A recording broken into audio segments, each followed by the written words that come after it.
Hey everybody, how's it going? Thank you for joining me today on this episode of the IC podcast.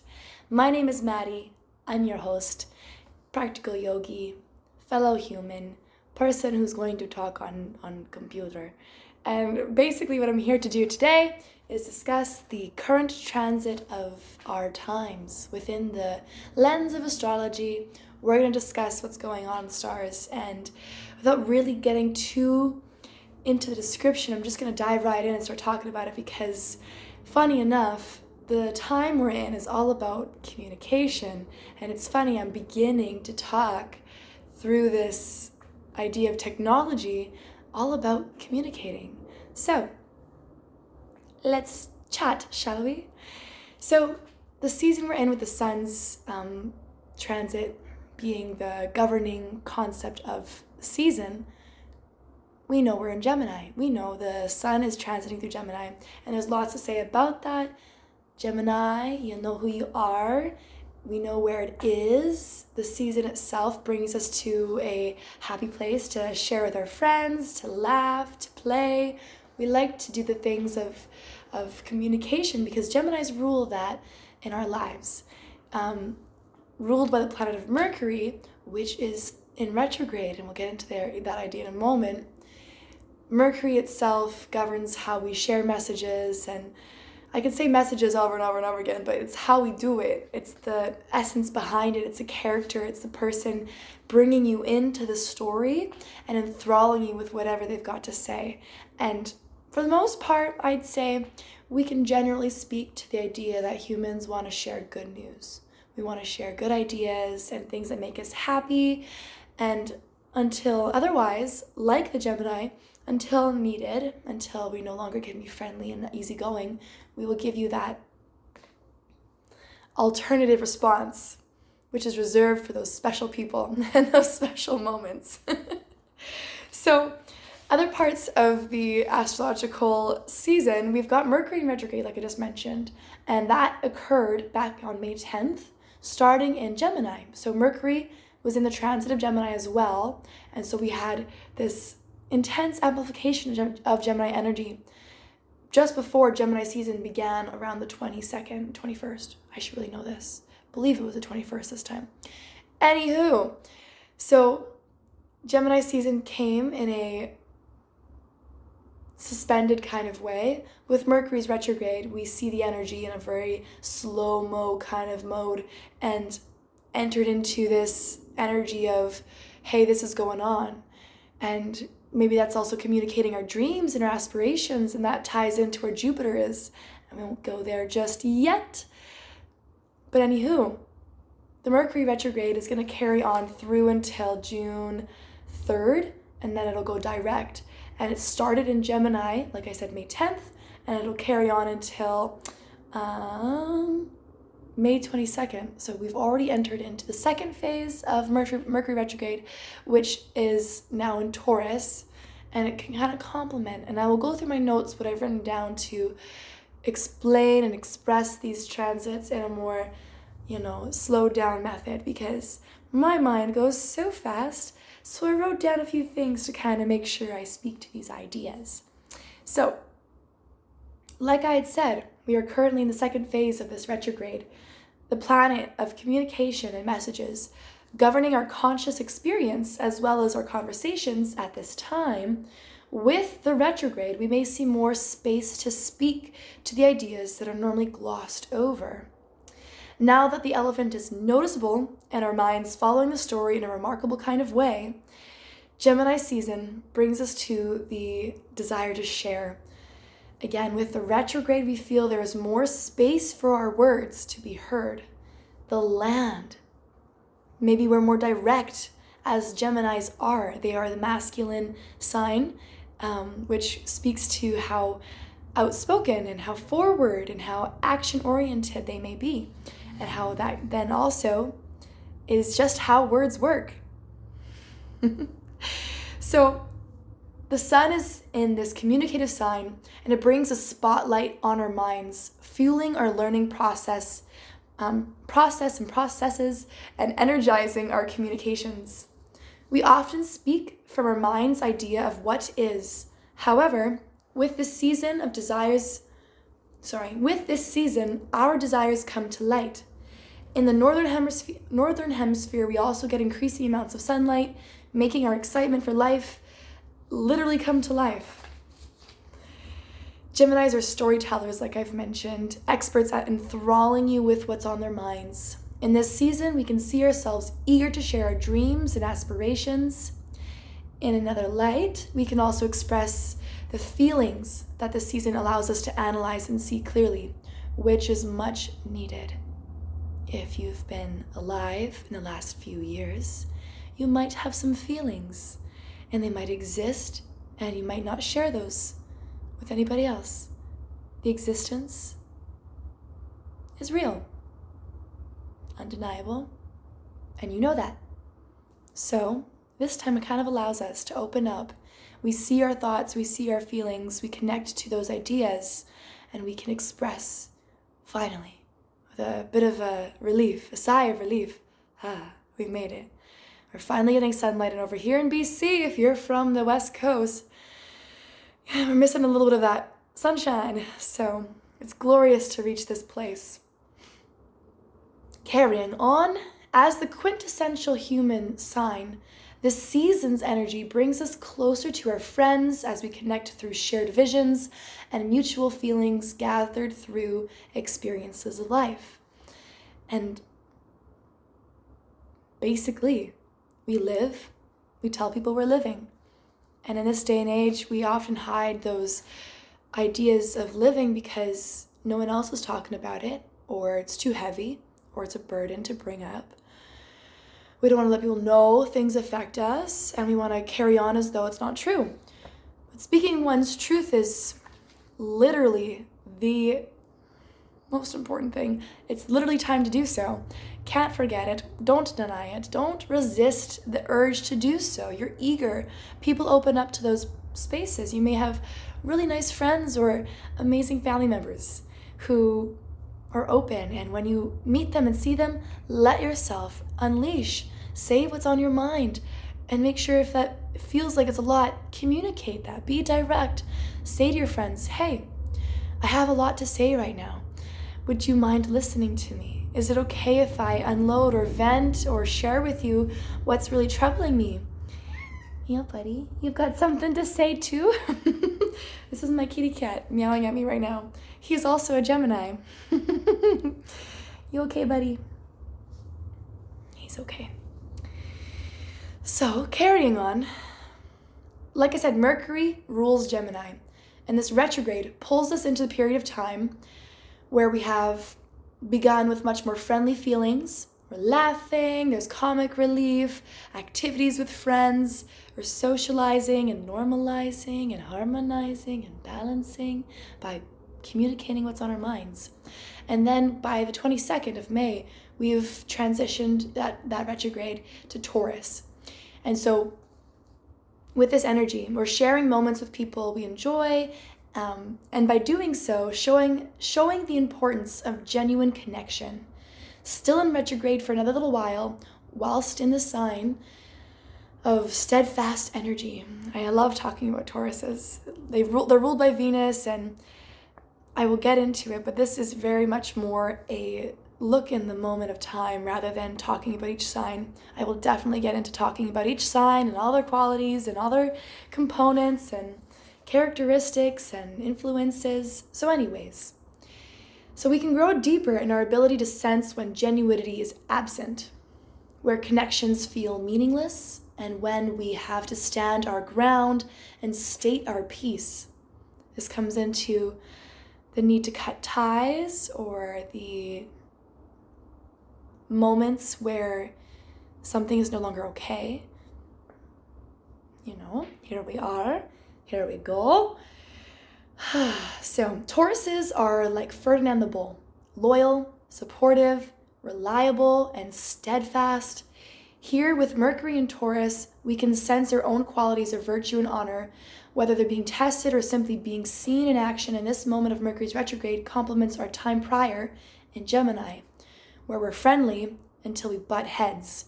And with Mercury being how we speak, literally, we can actually say what's on our mind and be direct to certain moments where often we brush things off or let it lie. Now we have the energy to go, hang on a second. What? How dare? Or, oh my gosh, let me give you all the love because that's amazing. I see it. It's opening up for me to experience and bring it in. Oh my goodness. I'll let you know what it's like. I'll let you know how I like it. So these days it's becoming blatantly clear that the depth and quality and experience of connection is felt immediately. This term we're using these days, vibing, is actually what we are sensing. We're doing it. So we can sense if the person we're communicating with, and this is nonverbal as well, we can sense whether the person we're communicating with is operating with a pure sense of being or if they're distorted in their fundamentals and foundation. We can see the result, even though we often fail to define just what this is, just what's happening inside of that. We feel that energy dissonance, that energetic dissonance. Crunch chords. Something doesn't sound right. Excusez-moi. Pardon. Often there's a tendency to brush things off in conversations as not important. We don't need to bring it up because they'll get theirs. Or, I personally am somebody who does not like conflict and will avoid it at all costs. So if it doesn't bother me, which I fail to acknowledge a lot of the times, I don't even land on the idea. And that's often a superpower in its own way, where if something's really not even meant for us to dwell on, it will not even pass our consciousness. But often we're not listening to something else that's going on the flip side. Sitting at the table of any conversation, any experience, any sort of interaction, we can recognize what's going on, and it's really our duty, our job, or our natural nature to respond and set people right, or get clarity for ourselves to be set right. So all of that was to say, here we are feeling the amplification of all that we understand, either being accepted or denied. We are students for life and will always grow as we take each step before us. Through this time, it is apparent that we must slow down, help out, and wake up to one another as we wake up to our own. We innately know that we are in this together. Often we leave that knowing within our subconscious because dealing with others can feel overwhelming and impossible. And you know exactly who that is as I say it. I'm sure you got somebody in your life where you just leave it, you close that door. Pull the blinds, you're not home. But I'm telling you, my friends, it's way better when you open the blinds up and you open up into conversation with those people and finally get to the bottom of things, or just, to the top of it at least, Start somewhere. This feeling that is there as we continue to communicate and express our dreams and desires will tune into the right energies. The people in this world who speak to the same messages have the same goals for life. Astrology speaks to all things. And what is the matter? The matter is of fact. So I wrote all this down to kind of summarize, and these words, they bring us inside of experiences. And right now we're experiencing something that's a little more amplified, and so we can talk about it a little bit clearly. So right now we are suspended, like I was mentioning, and Mercury flies around in retro fashion. And as Mercury flies around in retro fashion, we have all the time in the world to open up the table we're sitting at and collect feelings and thoughts, and create newness through relationships. Be that as a beginning or as an end. Allow this time to wash over your senses, gathering the data to then be your curious, inquisitive self. You never know until you know. And that's a wonderful little seed of thought. Try not to assume. I'm speaking to myself here too, my goodness. I really do sometimes. Not intentionally, I'm really trying to humble myself these days. By opening up conversation, You avoid all of that. You listen, you receive. Taurus is a feminine sign, the sign to really receive energy, and they're very present to be with what is necessary, very supportive. And this is qualities that we all have and we need to cultivate as well, because that's what it means to be human. Oh, all the good stuff. So if you are feeling barriers to being social, playful, and feeling like you can't exactly accept certain things, or like you're not able to grow into your sense of self based off of others' resistance or your own resistance to taking and integrating new information, the biggest tool that I can suggest is to take time for yourself. By being alone with your thoughts, all of your current abstract ideas will shift towards your lens, creating a deeper sense of self.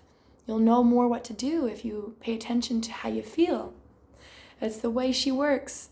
And I can recommend taking time in nature, or taking time by yourself, going for walks if you don't have anywhere close by. Other things like doing your hobbies, solo hobbies. And in my own world, I somehow come to the ideas where that's not a priority, where I don't prioritize it because I need to help people. I need to do things for others, or, get going because I gotta go to work. Long story short, many reasons to not spend time with oneself. I can recommend meditation. It's changed my life and continues to do so, and I'm still struggling with it in certain days. And I still try to show up. And it means a lot to this person right here when you do so. So Mercury being in Taurus and in this retrograde up until June 3rd, then Mercury shifts and goes direct, which gives us this idea. I'll read through it. So Mercury in Taurus going direct by June 3rd. We remain in Taurus with the sign that is receptive, sensitive, introspective, grounded, and practical.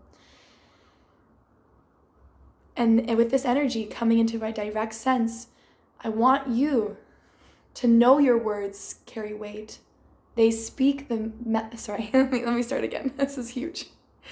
Know your words carry weight. They speak the magic that is life, and you, as a version of self, communicate through your perceived reality.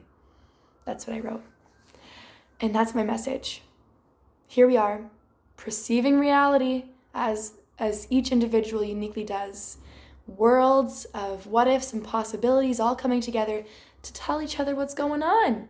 And we like to know, because if we know, we do better. We know, we choose better. And if we care enough, we share. We got to care about what's going on here so we can care about what's going on over there. It's very simple math. So one other thing, friends, I'll leave you with, because I did mention Jupiter and I didn't want to leave you hanging with that thought. So Jupiter, where did I put it? Jupiter left Pisces and is now in Aries, and this is up until October 28th, and then Jupiter does this funny thing where it goes back into Pisces and then back into Aries again. I don't even know. But the idea that I'll plant a seed with here, or within the space, is that Jupiter, she's been dreaming. Sorry, I said he, father. All of our dreams and aspirations are out there, and especially in the sign of Pisces, where we are literally in the sign of dreamers that spend their time within illusions. We've been dreaming our lives and what it might look like, and then we've shifted to Aries, so now we can be more direct. We can start doing, initiating, acting on what it takes to create those dreams, because it is the matter of fact that by structuring and orchestrating and creating the environment, the space, and the capacity to achieve your dreams, you'll achieve them. Simple math. Oh my goodness. The last thing I'll leave you with, my dear friends, is that Venus is square, let me read what I've gotten here. Venus squaring Pluto was in Aries and now in Capricorn for a little while, before leaving the sign of her, it says her fall. I read this somewhere else. These are not my words, and you might be able to recognize. So before leaving the sign of her fall, Venus makes an emotional square to Pluto in Capricorn today. This was May 27th. So the square is eruptive with passion, and unfortunately this time is through challenge. The square of Pluto can have us fired up over something, and unfortunately for some, willing to take it a little too far. This is a tumultuous energy for Venusian matters, and a test of strength and maturity in relationships.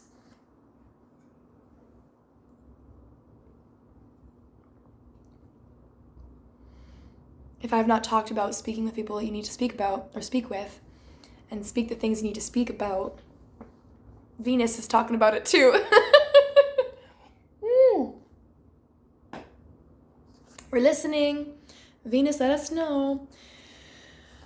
So, it is important to be mindful of our actions at this time and use the Mercury retrograde to slow down our decision making. And use the slow down our decision making before we do or say something we may later regret. So, I feel like that's a very complete idea. We got all this on the table now to recognize that it's necessary to respond in those moments. It is necessary to listen and analyze and connect to the sense of feelings so that we can show up for ourselves and others and not react, not give them our projections, not stick them where it hurts. That's not necessary, though you might want to and though people might deserve it. Gemini season, oh my gosh, we can start recognizing where people are not listening or they're not connecting to the same level. And slow down, help out, wake up, take your time and allow yourself the grace so you may allow the grace to others. So with that, friends, I will end this transmission and wish you well on your way. May you enjoy your day. Peace be with you. Namaste.